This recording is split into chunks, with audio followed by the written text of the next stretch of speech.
नमस्कार मेरे प्यारे बच्चों। आज हम कक्षा 12 की भौतिक विज्ञान में जो समांतर प्लेट संधारित्र नामक चैप्टर है उसके बारे में डिस्कस करेंगे। तो उसमें क्या है, जैसे मान लो संधारित्र है, ठीक है। तो संधारित्र की प्लेटों के बीच में कोई पट्टी रखी गई है।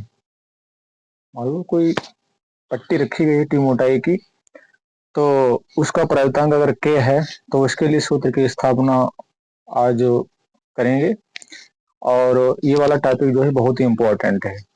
2026 में जो भी बच्चे पेपर देना चाहते हैं कक्षा 12 के, उनके लिए बहुत ही मोस्ट इम्पॉर्टेंट है ये टॉपिक।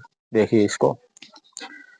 तो सबसे पहले यहाँ पर देखेंगे प्रश्न कैसे आएगा कि समांतर प्लेट संधारित्र की धारिता जब प्लेटों के बीच के परावैद्युतांक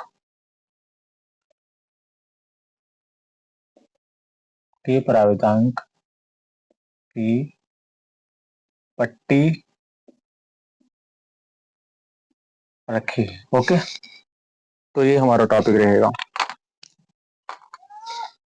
तो इसमें मान लीजिए ये समांतर प्लेट संधारित्र है। ओके, ये मान लो एक्स प्लेट है और ये वाई प्लेट है। एक्स प्लेट को हम प्लस क्यू आवेश दे रहे हैं, इधर वाई प्लेट को हम पृथ्वी से जोड़ देते हैं।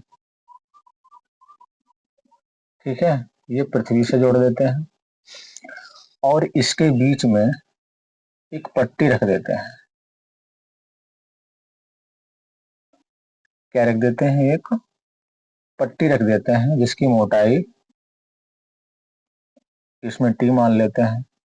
मान लो इसकी मोटाई जो है वो टी है और प्लेटों के बीच की दूरी जो है वो डी है। ओके, यही बात यहाँ पर लिख देते हैं। माना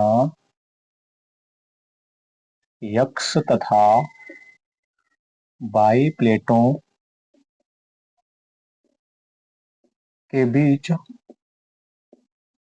टी मोटाई की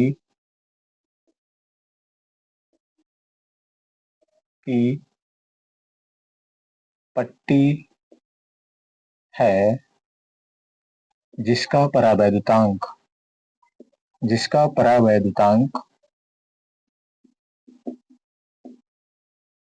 के है। ओके, तो यहाँ पर वायु में दूरी क्या हो जाएगी? वायु में दूरी डी माइनस टी होगी। ओके, तो सबसे पहले हम लोग जो है वायु में निकाल लेते हैं। देखिए ये जो पट्टी हमारी है, देखिए ये जो संधारित्र है तो इसमें जो है एक पट्टी रखी हुई है, ये टी मोटाई की पट्टी है और इसमें जो है प्लेटों के बीच की दूरी जो है डी है। ओके, तो जब पट्टी की मोटाई टी है तो वायु कितनी रह जाएगी? ये जो दूरी है यहाँ से, तो डी में से टी घट जाएगा तो वो क्या कहलाएगी? वायु में दूरी कहलाएगी। तो सबसे पहले हम वायु में वैद्युत की तीव्रता निकाल लेते हैं। ठीक है, सबसे पहले हम वायु में वैद्युत की तीव्रता निकाल लेते हैं। वायु में वैद्युत क्षेत्र की तीव्रता E1 निकाल लेते हैं। ओके, क्या हो जाएगा? सिग्मा बटे एप्सिलॉन। ये हम लोगों ने पढ़ा था पहले एक टॉपिक में, और हमें पता है कि सिग्मा बराबर क्या होता है? क्यू बटे ए। आवेश का पृष्ठ घनत्व होता है, तो इसका मान इसमें रख देते हैं। तो हमारा सूत्र क्या बन जाएगा? E1 बराबर हो जाएगा क्यू बटे एप्सिलॉन ए। इस तरीके से लिख सकते हैं। इसको हम समीकरण 1 बना देते हैं। ओके, इसको समीकरण हम 1 नाम दे देते हैं। तो बाई में विभवांतर निकाल लेते हैं। बाई में हमने जो वैद्युत क्षेत्र की तीव्रता निकाली है, तो बाई में विभवांतर निकाल लेते हैं। वायु में विभवांतर। ओके, तो सूत्र हमारा क्या होता है, बी बराबर ई गुणे डी। तो यहाँ पर क्या हो जाएगा, E1 गुणे, अब देखिए यहाँ पर वायु में है तो वायु में दूरी क्या हो जाएगी, डी माइनस टी हो जाएगी। Okay, D minus T. तो यहाँ पर E1 का मान कितना है, क्यू बटे एप्सिलॉन ए, और इधर क्या है, डी माइनस टी। ओके, समझ में आया सभी लोगों के।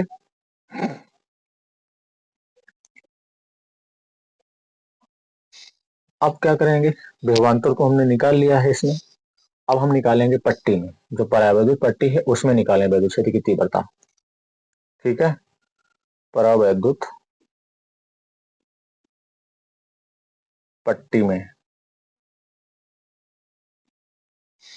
देखिए, ये जो पट्टी है इसमें भी निकालेंगे परावैद्युत पट्टी में। परावैद्युत पट्टी में वैद्युत क्षेत्र की तीव्रता, वैद्युत क्षेत्र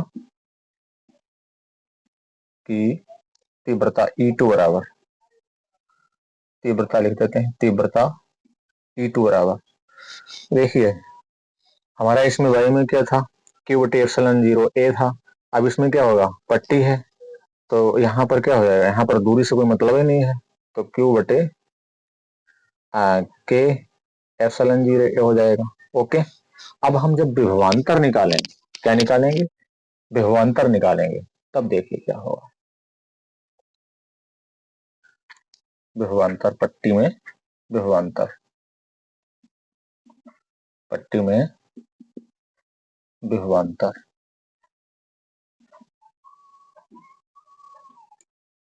V2। अब देखिए वैद्युत क्षेत्र की तीव्रता और दूरी के गुणनफल को क्या कहते हैं, विभवांतर कहते हैं। तो यहाँ पर वैद्युत क्षेत्र की तीव्रता क्या है, E2 है। देखिए वैद्युत क्षेत्र की तीव्रता क्या है, E2 है। तो यहाँ पर क्या हो जाएगा, E2 और गुणे और इसकी दूरी जो है क्या रहेगी, T हो जाएगी।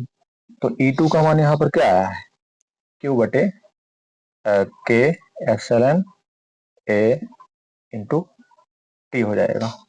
ओके, समझ में आया सभी लोगों के। तो ये क्या हो गया, ये हो गया पट्टी में विभवांतर।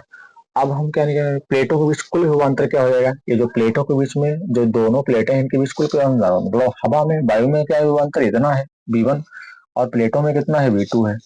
तो प्लेटों के बीच, प्लेटों के बीच कुल विभवांतर क्या हो जाएगा, B बराबर B1 और प्लस B2 हो जाएगा। तो यहाँ पर B1 का मान देखिए, ये निकाला Q बटे एप्सिलॉन ए इंटू डी माइनस टी, और प्लस B2 का मान ये है इधर, Q बटे एप्सिलॉन ए के इंटू टी। अब यहाँ पर हम ये देख रहे हैं कि हमको कॉमन क्या मिल रहा है। देखिए Q बटे एप्सिलॉन ए, Q बटे एप्सिलॉन ए ये हमको कॉमन मिल रहा है, तो इसको हम कॉमन में ले लेते हैं। Q बटे एप्सिलॉन ए कॉमन में ले लेते हैं, क्या बचता है, डी माइनस टी और प्लस टी बटे के, ये बचता है। ओके, अब हमने क्या प्लेटों की विभवांतर निकाल लिया है, और हमें निकालना क्या है, हमें निकालना है धारिता। तो धारिता क्या होती है, सी बराबर क्यू अपन बी होता है। ठीक है, तो इसमें फार्मूला में रख देते हैं। तो क्यू बटे बी का मान क्या है, क्यू बटे एप्सिलॉन ए इंटू डी माइनस टी और प्लस टी बटे के। तो क्यू से क्यू कैंसिल हो जाएगा, अभी एप्सिलॉन जो है ऊपर आ जाएगा, एप्सिलॉन ए, समझ में आया, एप्सिलॉन ए जो है वो ऊपर आ जाएगा। हमें क्या निकालना है, हमें धारिता ही तो निकालनी है। ओके, बाकी ये सब बटे में चला जाएगा, डी माइनस टी और प्लस टी बटे के। ओके, यही हमारा जो है संधारित्र की धारिता का सूत्र बन जाएगा जब प्लेटों के बीच में कोई आंशिक पदार्थ रखा हो। बच्चों, आप लोगों को समझ में आया है? इसका स्क्रीनशॉट ले लीजिए, ये बहुत इंपॉर्टेंट टॉपिक है।